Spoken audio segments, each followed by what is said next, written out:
আসসালামু আলাইকুম। আমন্ত্রণ জানাচ্ছি জাগো টিভিতে। আপনাদের সাথে আছে মমতাজ শাহিন রুম্পা। শুরুতেই জানাবো আপডেট।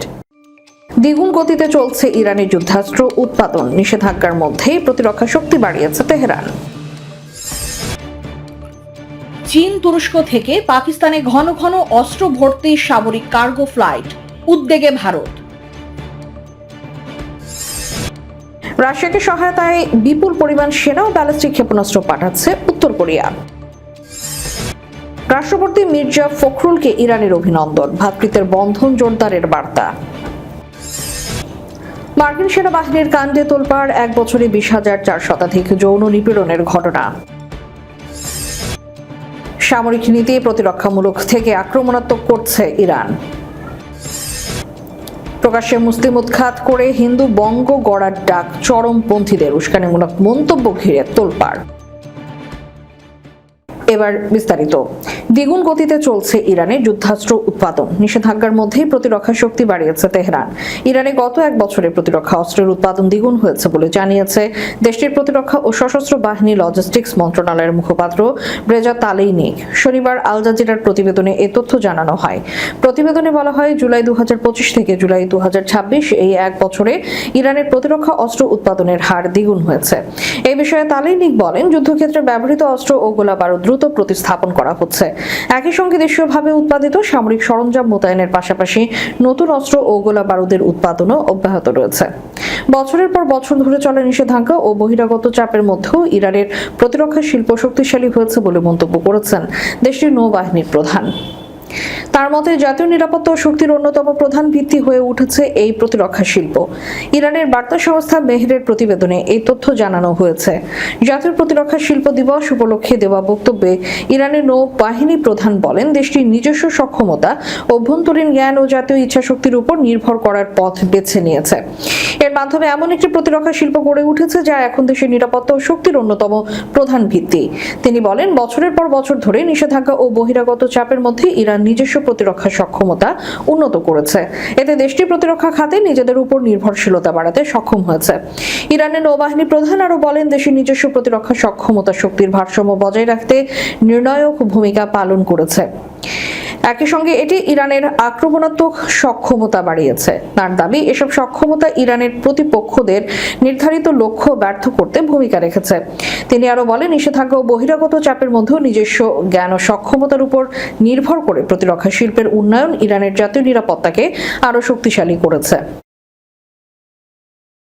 চীন তুরস্ক থেকে পাকিস্তানে ঘন ঘন অস্ত্র ভর্তি সামরিক কার্গো ফ্লাইট, উদ্বেগে ভারত।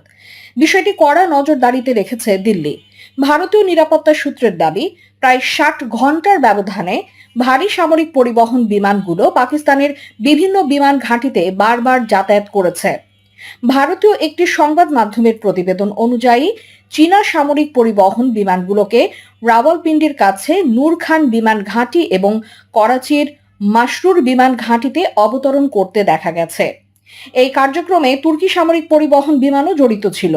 দিল্লি নিরাপত্তা সূত্রগুলোর ধারণা, ড্রোন এবং অন্যান্য প্রতিরক্ষা সংক্রান্ত সামগ্রী সহ সামরিক সরঞ্জাম পরিবহনের জন্য এই ফ্লাইটগুলো ব্যবহার করা হয়ে থাকতে পারে।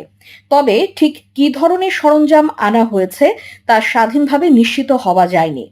প্রতিবেদনে বলা হয়, পাকিস্তান, চীন এবং তুরস্কের মধ্যে বাড়তে থাকা প্রতিরক্ষা সহযোগিতার পটভূমিতেই এই ঘটনা ঘটেছে। দীর্ঘদিন থেকেই পাকিস্তানের প্রধান প্রতিরক্ষা সরঞ্জাম সরবরাহকারী ড্রোন, নৌ ব্যবস্থা, মহাকাশ প্রযুক্তি এবং চালকবিহীন প্ল্যাটফর্মের মতো ক্ষেত্রগুলোতে ইসলামাবাদের সাথে সামরিক সম্পর্ক আরও জোরদার করেছে। সাম্প্রতিক 7 আগস্ট পাকিস্তান, তুরস্ক ও সৌদি আরবের মধ্যে একটি ঐতিহাসিক প্রতিরক্ষা চুক্তি স্বাক্ষরিত হয়। এই চুক্তির মূল শর্ত হল, যে কোনো একটি স্বাক্ষরকারী দেশের উপর সশস্ত্র আক্রমণকে 3টি দেশের উপরই আক্রমণ হিসেবে গণ্য করা হবে। তাই এই সামরিক গতিবিধিগুলোর উপর ভারতের কড়া নজর রয়েছে। বিশেষ করে ইসলামাবাদ, বেইজিং ও আঙ্কারার মধ্যকার ক্রমবর্ধমান সামরিক সম্পর্ক নিয়ে ভারতের দীর্ঘদিনের উদ্বেগের কারণেই নজর রাখছে দিল্লি। রাশিয়াকে সহায়তায় বিপুল পরিমাণ সেনা ও ব্যালিস্টিক ক্ষেপণাস্ত্র পাঠাচ্ছে উত্তর কোরিয়া। এমন পদক্ষেপ মস্কো ও পিয়ংইয়ং এর সামরিক সহযোগিতার বড় ধরনের সম্প্রসারণ ঘটাবে। একই সময় ইউক্রেন তীব্রভাবে আকাশ প্রতিরক্ষা ব্যবস্থার সংকটে রয়েছে। এটি আরও একটি ইঙ্গিত যে রাশিয়ার সামরিক সম্পদ ব্যাপক চাপের মধ্যে রয়েছে এবং দেশটি সহায়তাকে স্বাগত জানাচ্ছে, যদিও অর্থনৈতিক সক্ষমতা ও সামরিক শিল্প সক্ষমতা নিয়ে রাশিয়ার প্রকাশ্য বক্তব্য ভিন্ন। স্কিপ বলেছেন, বর্তমানে মোতায়েন উত্তর কোরিয়ার সেনাদের বেশিরভাগই রাশিয়ার কুরস্ক অঞ্চলে রয়েছে। তাদের মধ্যে প্রায় 1000 কৌশলী ও মাইন অপসারণকারী রয়েছে। এছাড়া রয়েছে 400 ড্রোন পরিচালনাকারীও। তাদের অনেকে উত্তর কোরিয়ার আগের মোতায়েন সময় বা সেখান থেকে পাওয়া অভিজ্ঞতা অর্জন করেছে। এসব ড্রোন ইউক্রেনের ভেতরের লক্ষ্যবস্তু পর্যবেক্ষণ এবং হামলা দুই কাজেই ব্যবহৃত করা হতে পারে। রাশিয়ার সঙ্গে উত্তর কোরিয়ার গভীরতর সম্পর্ক ন্যাটো জোটের অনেক সদস্যকে উদ্বিগ্ন করে তুলেছে।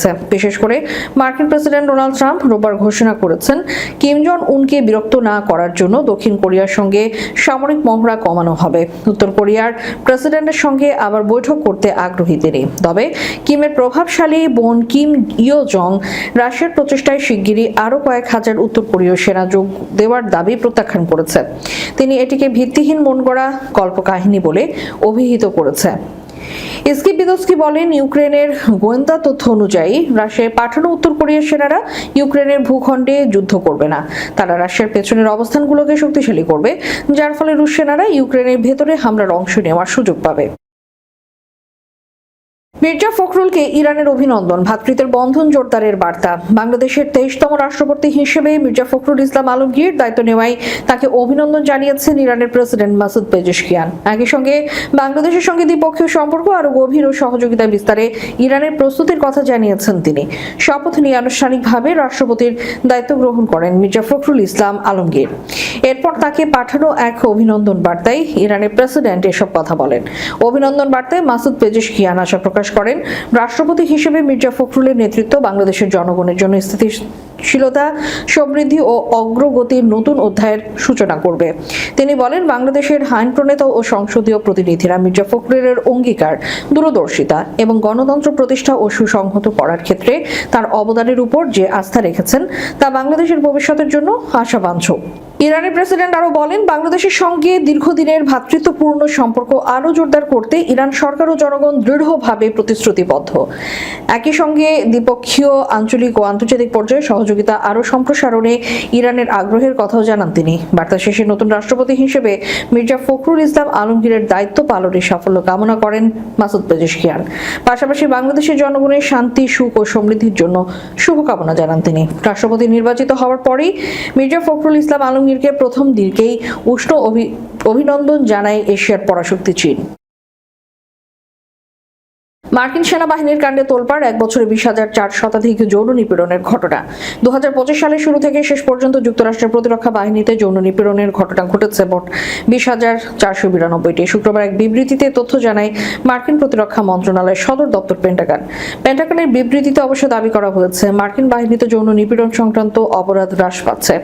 এই দাবির পক্ষে যুক্তি দিয়ে বলা হয়েছে, 2025 সালের 2 বছর আগে অর্থাৎ 2023 সালে মার্কিন প্রতিরক্ষা বাহিনীতে যৌন নিপীড়ন সংক্রান্ত যত অপরাধ ঘটেছিল তার তুলনায় 2025 সালে সংঘটিত অপরাধের সংখ্যা ছিল প্রায় 8,500টি কম।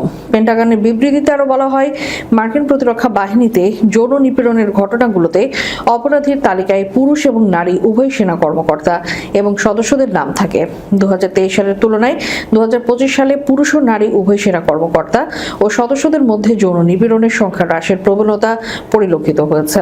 শতকরা হিসেবে 2 বছরে মার্কিন প্রতিরক্ষা বাহিনীতে নিপীড়নের দায়ে অভিযুক্ত নারী সেনা কর্মকর্তা এবং সদস্যদের হার হ্রাস পেয়েছে 24.7% এবং পুরুষ সেনা কর্মকর্তা ও সদস্যদের মধ্যে এই হার হ্রাস পেয়েছে 17.5%। এছাড়া 2 বছরে মার্কিন প্রতিরক্ষা বাহিনী যৌন নিপীড়ন সংক্রান্ত অপরাধ প্রকাশ্যে আসার হারও বেড়েছে। পেন্টাগনের বিবৃতি তথ্য অনুযায়ী 2023 সালে যুক্তরাষ্ট্রের প্রতিরক্ষা বাহিনীতে যত যৌন নিপীড়ন ঘটেছিল সেসবের মাত্র 25% অভিযোগ আকারে সংশ্লিষ্ট কর্তৃপক্ষের কাছে জমা পড়েছিল। 2025 সালে এই হার পৌঁছায় 33%। সামরিক নীতি প্রতিরক্ষামূলক থেকে আক্রমণাত্মক করছে ইরান। সাম্প্রতিক যুদ্ধগুলো থেকে শিক্ষা নিয়ে নিজেদের সামরিক কৌশল প্রতিরক্ষামূলক অবস্থান থেকে আক্রমণাত্মক করার সিদ্ধান্ত নিয়েছে ইরানের সেনাবাহিনী। শনিবার আনাদুলু এজেন্সির এক প্রতিবেদনে এই তথ্য জানানো হয়। ইরানি সেনাবাহিনীর মুখপাত্র ব্রিগেডিয়ার জেনারেল মোহাম্মদ আকরামিনিয়া জানান, দেশের 12 দিন ও 40 দিনের যুদ্ধ চলাচলে ধীরে ধীরে তাদের সামরিক কৌশলে এই পরিবর্তন এসেছে। তিনি জানান, যে কোনো আক্রমণের বিরুদ্ধে দ্রুত ও ব্যাপক পাল্টা জবাব দেওয়া এবং আগাম প্রতিরোধমূলক অভিযান পরিচালনা করাই এখন এই নতুন কৌশলের মূল লক্ষ্য। ভূখণ্ডে মার্কিন স্থল হামলায় আশঙ্কা প্রকাশ করে আকরামিনিয়া বলেছেন, মার্কিন সেনাদের হত্যা বা বন্দী করার জন্য বিশেষ পুরস্কারের পরিকল্পনা হাতে নেওয়া হয়েছে। সশস্ত্র বাহিনীর সদস্য বা বৈধ শিকারী অস্ত্রের মালিক যে কোনো নাগরিককে মার্কিন সেনা হত্যা বা বন্দী করার জন্য 5 বিলিয়ন তোমান দেওয়া হবে। কোনো নারী এ কাজ সম্পূর্ণ করলে তাকে দ্বিগুণ অর্থ অর্থাৎ 10 বিলিয়ন তোমান পুরস্কৃত করা হবে। তিনি আরও জানান, হামলায় ব্যবহৃত অস্ত্রটি মূল্যের দ্বিগুণ দামে কিনে দেওয়া হবে এবং মূল মালিকের নামে সেটি একটি সামরিক জাদুঘরে সংরক্ষণ করে তাকে নতুন একটি বিকল্প অস্ত্র দেওয়া হবে। মধ্যপ্রাচ্যে যুক্তরাষ্ট্রের প্রভাব নাটকীয়ভাবে কমেছে দাবি করে আকরামিনিয়া উল্লেখ করেন, ওয়াশিংটনকে বাদ দিয়ে সৌদি আরব, তুরস্ক এবং পাকিস্তান একটি স্বতন্ত্র প্রতিরক্ষা ও নিরাপত্তা ব্যবস্থা গড়ে তুলবে। যুক্তরাষ্ট্রের অংশগ্রহণ ছাড়া গঠিত এটি অঞ্চলের প্রথম প্রতিরক্ষা ব্যবস্থা, যা আমেরিকার রাজনৈতিক পতনের স্পষ্ট প্রমাণ দেয়। সূত্র আনাদুলু এজেন্সি। প্রকাশ্যে মুসলিম উৎখাত করে হিন্দু বঙ্গ গড়ার ডাক চরমপন্থীদের, উস্কানিমূলক মন্তব্য ঘিরে তোলপাড়। ভারতের চরমপন্থী সংগঠন হিন্দু সুরক্ষা সমিতির HSS সভাপতি অভিজিৎ চন্দ্র দাস পশ্চিমবঙ্গের রাজনীতিতে একজন হিন্দুত্ববাদী নেতা হিসেবে উঠে এসেছে। প্রতিশোধ গ্রহণকে নিজের মূল উদ্দেশ্য ঘোষণা করে দাস গত 16 আগস্ট কলকাতার যাদবপুরে HSS এর ব্যানারে ডাইরেক্ট অ্যাকশন ডে পালন করেন, যেখানে জিহাদ মুক্ত বাংলার ডাক দেওয়া হয়।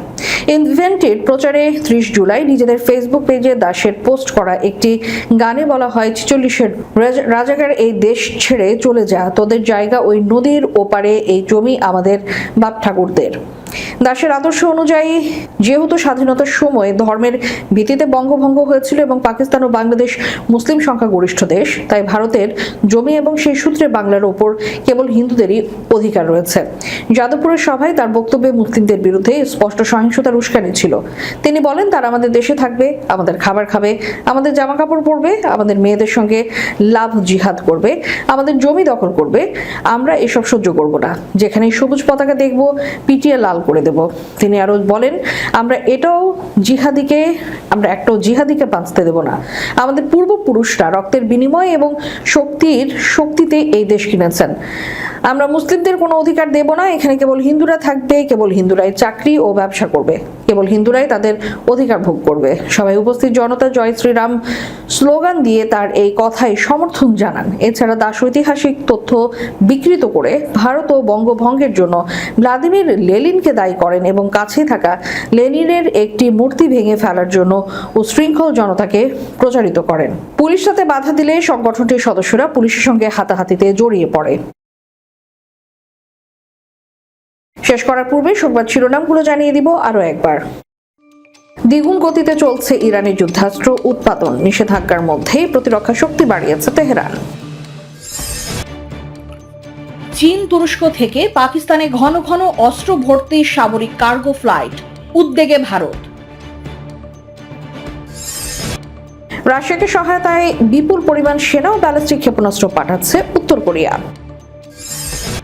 রাষ্ট্রপতি মির্জা ফখরুলকে ইরানের অভিনন্দন, ভ্রাতৃত্বের বন্ধন জোরদারের বার্তা। মার্কিন সেনাবাহিনীর কাণ্ডে তোলপাড়, 1 বছরে 20,000 শতাধিক যৌন নিপীড়নের ঘটনা। সামরিক নীতি প্রতিরক্ষামূলক থেকে আক্রমণাত্মক করছে ইরান। প্রকাশ্যে মুসলিম উৎখাত করে হিন্দু বঙ্গ গড়ার ডাক চরমপন্থীদের, উস্কানিমূলক মন্তব্য ঘিরে তোলপাড়। এতক্ষণ আমাদের সাথে থাকার জন্য ধন্যবাদ। আল্লাহ হাফেজ।